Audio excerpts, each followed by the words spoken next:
Oh, what it do? It's your boy IamTeeLee, and I'm back with another fire reaction from Chillin' Scares. I haven't did a reaction from them. It's been a minute, but not that long. But it's been a minute though. Today we're gonna be reacting to serial killers that are still on the loose today. That's crazy. That is crazy, man. Yeah, let's tap in, man. My goddamn allergies. Is trying to get to me. On April 30th, 1985, a 45-year-old truck driver stopped near a vending machine in Fukuyama, Japan. Oh. He was exhausted. Vending machine killer. Vending machine. On April 30th, 1985, a 45-year-old truck driver stopped near a On April 30th, 1985, a 45-year-old truck driver stopped near a vending machine in Fukuyama, Japan. He was exhausted from work and was looking for an energy drink to help him power through the rest of the day. When he approached the vending machine, however, he noticed something surprising. A bottle of Oranaminsi energy drink was already in the pickup tray. Thinking he'd lucked down on a free drink, the truck driver wasted no time chugging it down. What he didn't know was that I would have never did that. That man was too comfortable. That man was too comfortable. Yeah, nah. This would be the last drink he would ever taste. Instead of the refreshing feeling he was looking for, he felt something horribly wrong with his body. A bitter, burning sensation quickly spread throughout his throat, followed by an intense wave of nausea. It wasn't long before he was lying on the road in excruciating pain. He was rushed to a nearby hospital where doctors discovered a lethal amount of paraquat dichloride in his system. Paraquat is an herbicide that was quite common in Japan at the time. More importantly, it's also highly toxic to humans. When ingested, it can lead to severe nausea, throat inflammation, internal chemical burns, and eventually death. This is also why it's been banned completely from over 70 countries to date. Unfortunately, despite knowing the reason for his illness, there was nothing the doctors could do to save his life. There's no antidote for the deadly chemical today, let alone back then.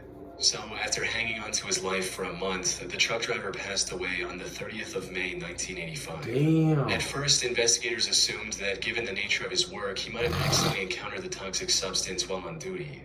However, after reviewing his haul records, they found no trace of this herbicide or anything remotely linked to it. This left them with only one conclusion. The chemical was mixed into the drink he consumed just moments before collapsing in agony. But with no leads or concrete evidence, they couldn't determine whether it was a murder or self-inflicted act, resulting in the case getting shelved for the time being. Now, while this might sound absurd today, you have to understand that paraquat was readily available in the country at the time. You didn't need any prescription or identification to purchase the chemical, leading to over 1,400 people using it as the poison of their choice in 1984 alone. In other words, the possibility of it being self-inflicted was just... You know the old saying, like, pick your poison? Inside joke. However, just as the investigators were about to give up on this case completely, they received tragic news. Another person had fallen victim to the same poison after consuming Oranaminsi on the 5th of September. Then another 6 days later, and one more 2 weeks after that. By this point, it was clear that someone was deliberately poisoning vending machine drinks across Japan.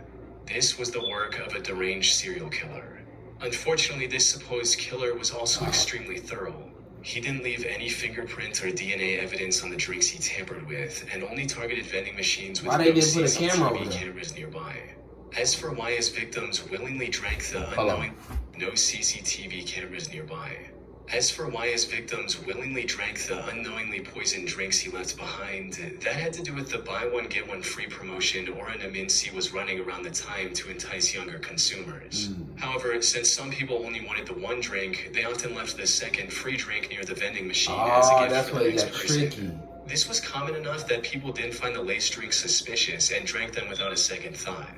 Sadly, this method was terribly effective. Damn. By the end of the year, this mysterious vending machine killer had claimed the lives of 12 victims and had severely injured 35 more.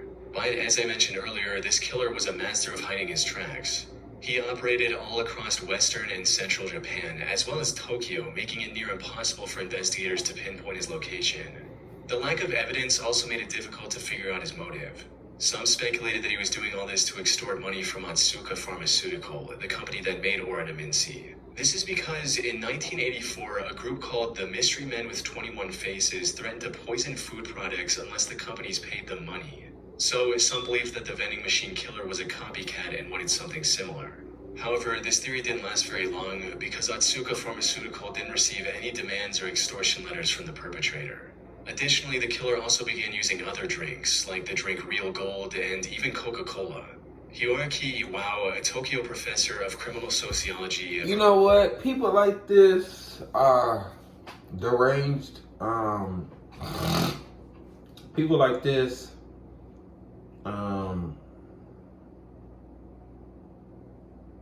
need the death penalty. You know, I hate people that do stuff like this. You can hide. You got the balls to do it, like, and be hiding and stuff. Like, I don't know, like, show your face. Actually, the person you really got beef with, go to them. Why you harming everybody else? Like, I didn't do anything to you. Damn. Theory regarding the killer's motives. He stated, "It is not uncommon for Japanese who live under tremendous pressure, both on the job and in overcrowded communities, to let out their frustrations by hurting someone else. The person responsible may even wait around to see who buys the poisoned drink. He or she may find this as a kind of exhilarating release from the tensions of life in Japan." But even if this was the truth, it still didn't bring investigators any closer to catching the suspect. Left with no other options, the authorities turned to the public and launched a nationwide campaign on the 27th of September. They placed signs and distributed leaflets telling people to avoid suspicious free drinks and to properly inspect the cap seals on their beverages before consumption. They also instructed vending machine owners to investigate their stock for any anomalies and told chemical shops to monitor their customers more closely. It's unclear how effective this campaign was, as the number of victims kept increasing even after its launch. But then something unexpected happened. On the 17th of November, the murder spree stopped completely after the death of a 17-year-old girl. She was the only female to have died from the poisoning. It's possible that the person who committed these atrocities had a moral code against harming women, though that's nothing more than a baseless speculation. Due to the complete lack of evidence, the vending machine killer was never identified, cementing this case as one of the most chilling, unsolved mysteries in Japanese history. Little Rock serial stabber. On April 11, 2021, the Little Rock Police Department received a distress call from South Pulaski Street regarding a potential homicide. When they arrived at the scene, they found a middle-aged woman lying on the street with stab wounds all over her body. This woman turned out to be 41-year-old Deborah Walker. She was homeless at the time and was living on the streets when this incident happened. She was quickly taken to the hospital where medical staff discovered that she had been stabbed at least 15 times. Despite lying on the street, bleeding for what may have been hours, she miraculously survived and managed to regain consciousness the same day. Investigators also visited her in the hospital to gather any information she could provide about her attacker. Unfortunately, she was attacked somewhere between 1 and 4 a.m. It was still dark outside, and all that she saw was that her attacker was a tall, African-American male with a slender build. Now, in most other similar cases, such limited information would hardly be enough to generate any leads. But in this instance, the description Deborah provided left the investigators in disbelief. That's because her attacker's profile closely matched the perpetrator of another incident that took place about 8 months earlier in the surrounding area. The victim of that incident was 64-year-old Larry Eugene McChristian. He was living in Little Rock with his daughter Sarah, who was on probation at the time. On the 20th of August, 2020, he had a medical emergency and was taken to the hospital in an ambulance. He was discharged from the hospital the next morning. However, when the hospital staff tried to contact Sarah so she could pick him up, she wasn't answering her phone. So they gave Larry the information about a nearby homeless shelter and a bus token to get there. Later that day, Sarah came to the hospital looking for her father, only to learn that he'd been discharged hours ago. She then reached out to the homeless facility Larry was told about, but they didn't know anything about his whereabouts either. The only option she had was to file a missing persons report and wait for the police to find Larry. 2 days later, on the 24th of August, Sarah received the call she was waiting for. Tragically, it wasn't the news she had hoped for. According to the official report, the Little Rock Police Department found Larry's body on South Gaines Street at around 2 a.m. They identified him by the hospital discharge papers he had on him. More importantly, he had multiple stab wounds on his body and was unfortunately already dead by the time the police arrived. His death was declared a homicide, and the investigators began looking for clues almost immediately. This proved quite impossible at first, since there were no witnesses, and there wasn't anything that could be used as evidence at the crime scene. However, People really be. People are, I don't know. Unless they personally know these people that they hitting up in Little Rock. If you just stabbing randoms, you need Jesus for real, bro. The surrounding houses, they had a major breakthrough. The CCTV camera outside a nearby house had captured the suspect walking down the street when suddenly he spots Larry and begins walking towards him. After committing the crime, he tries leaving the area, only to stop, go back, and stab Larry one last time before fleeing.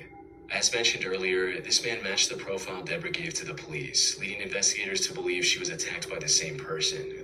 While looking into older cases, they also connected the same killer to another murder that happened in the area on September 23, 2020.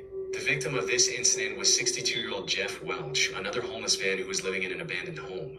On the morning of that day, Jeff's friend found him on the porch of his house with a stab wound on his neck. By this point, the investigators knew they were dealing with a deranged serial killer. However, just as they uncovered the connection between the three attacks, another tragedy unfolded. On April 12, 2023, a day after the attack on Deborah Walker, another one of his victims was found on the Wright Avenue overpass. The only thing in common with these four attacks was that they all involved homeless individuals, and they all happened between 1 and 4 a.m.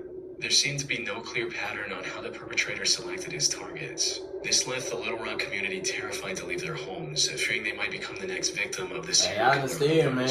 After realizing the potential danger of the situation, LRPD began spreading awareness about the man who is now being referred to as the Little Rock Slasher. They also turned to the public to ask for any information they could provide on the matter, and even announced a $20,000 reward. We also need your help. Official reports say, while researching this case, I came across an Arkansas-based blog called the Snarky Media Report.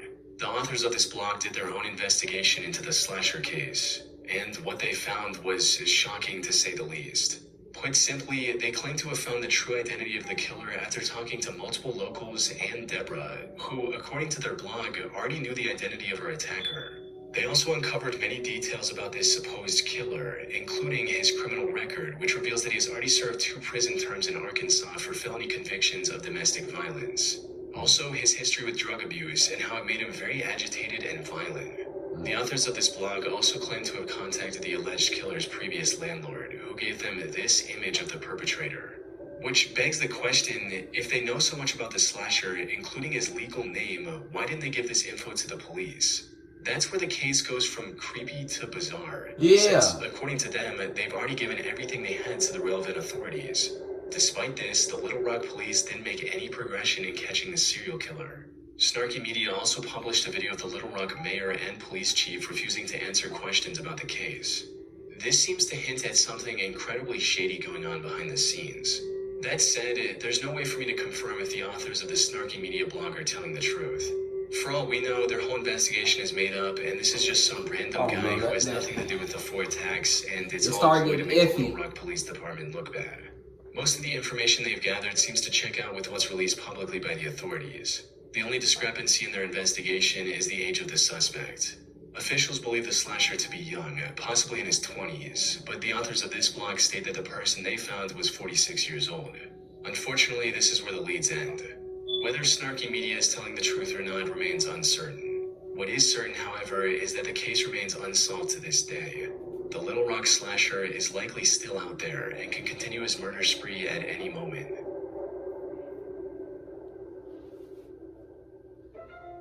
Thanks to Trade Coffee for sponsoring this video. I don't care about this. Rabbit hole. Really. Okay, my bad. Handle A little bit too far. drinktrade.com/chilling. That's drinktrade.com/chilling to get your free cold brew maker with select cold brew subscriptions. Bet, let's go. On February 17, 1997, 21-year-old Patrick McNeil went out with his friends. He spent the evening out drinking with his friends in the Dapper Dog Bar in Manhattan. During this time, he likely drank more than he could handle, resulting in him throwing up in the bar's bathroom before leaving in a highly unstable and disoriented state. Patrick was then seen turning left onto 90th Street, heading in the direction of the East River. This was the last time anyone would see Patrick alive. Following this night out, Patrick vanished into thin air. Despite extensive efforts, authorities found no lead. So did nobody go after him? Did nobody go after him? Did nobody go after him? Wasn't nobody going? I could have sworn he went out with some friends. Nobody's looking out for him. Or clues to his whereabouts. That is until April 7, 1997, when Patrick's lifeless body was found in the East River 50 days after his disappearance. Duty Sergeant of the NYPD Special Investigation Division, Kevin Gannon, was called to the scene to assist with the body's recovery and examination.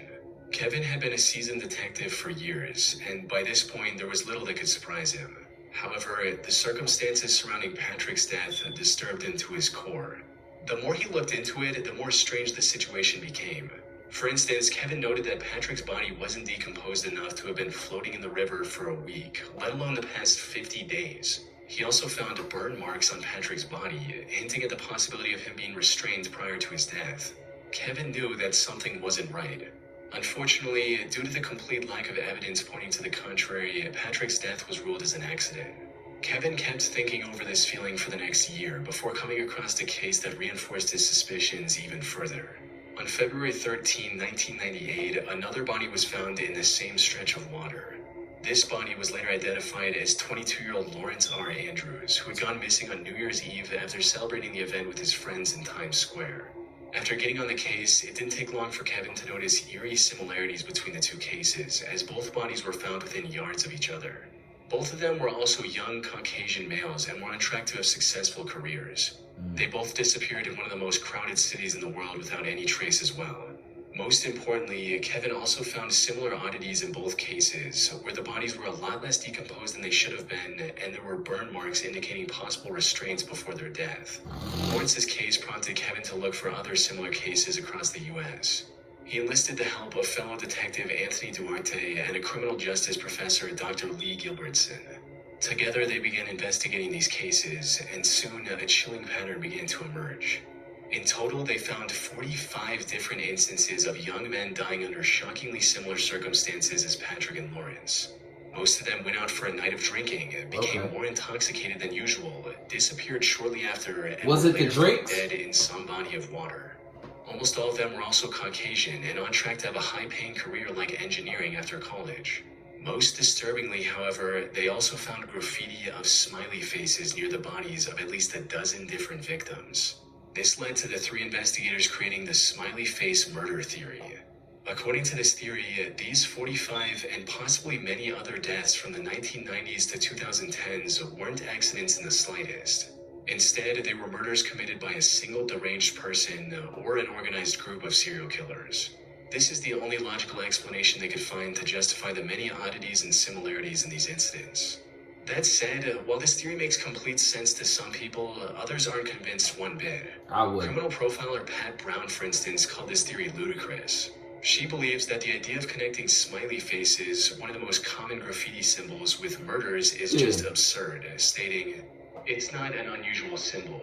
If you look in any area 5 miles square, I bet you could find a smiley face." She ain't lying. The FBI also completely... She ain't lying about that. Especially, you know, being in the city and stuff.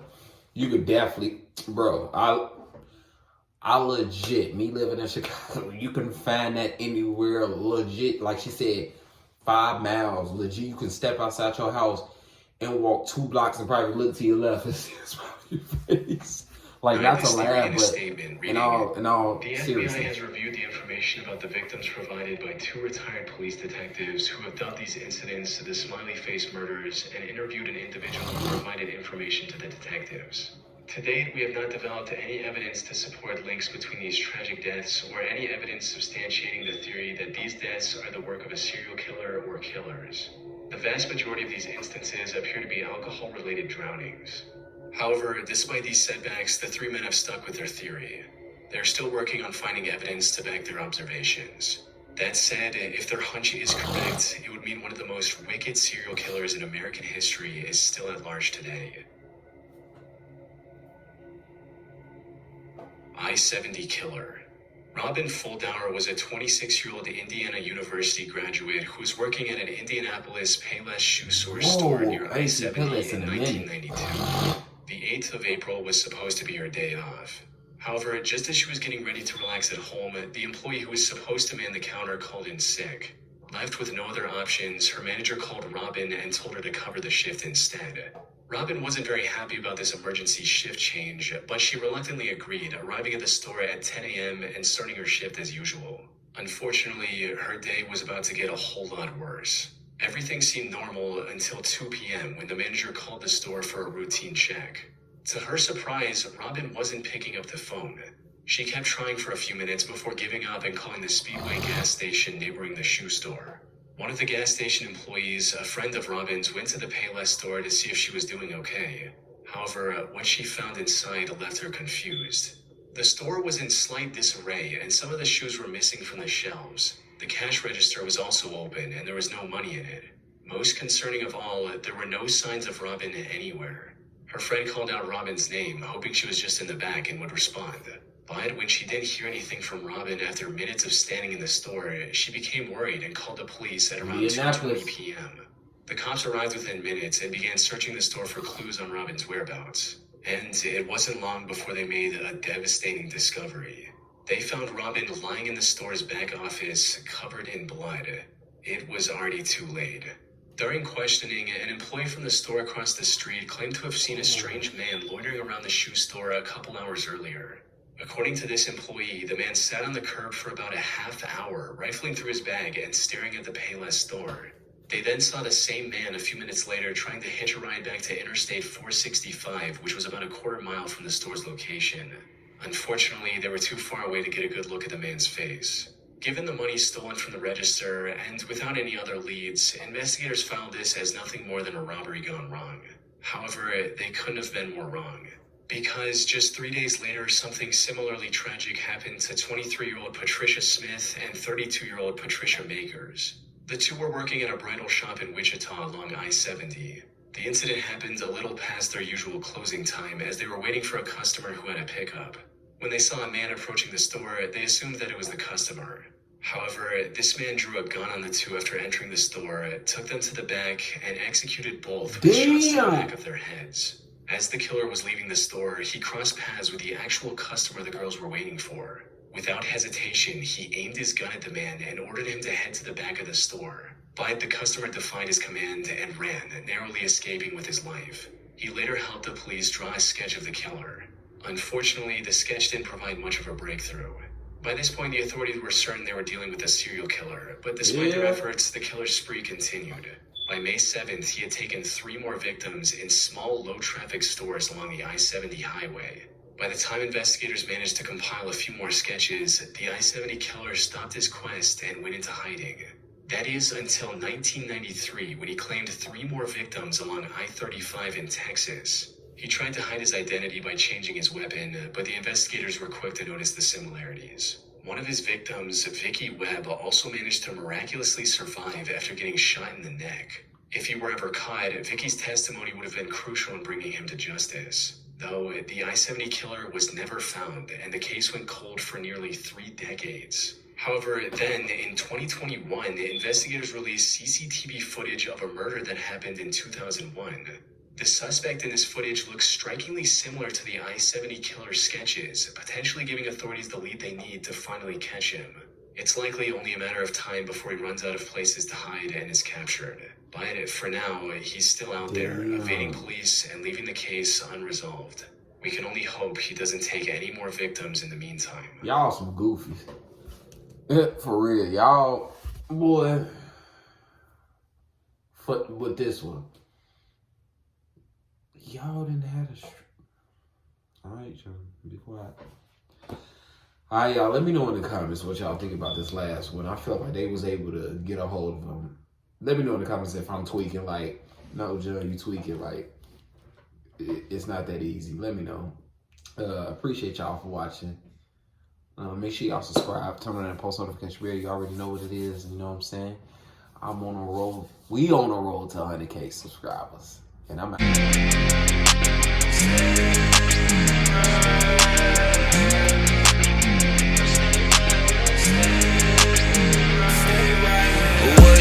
don't do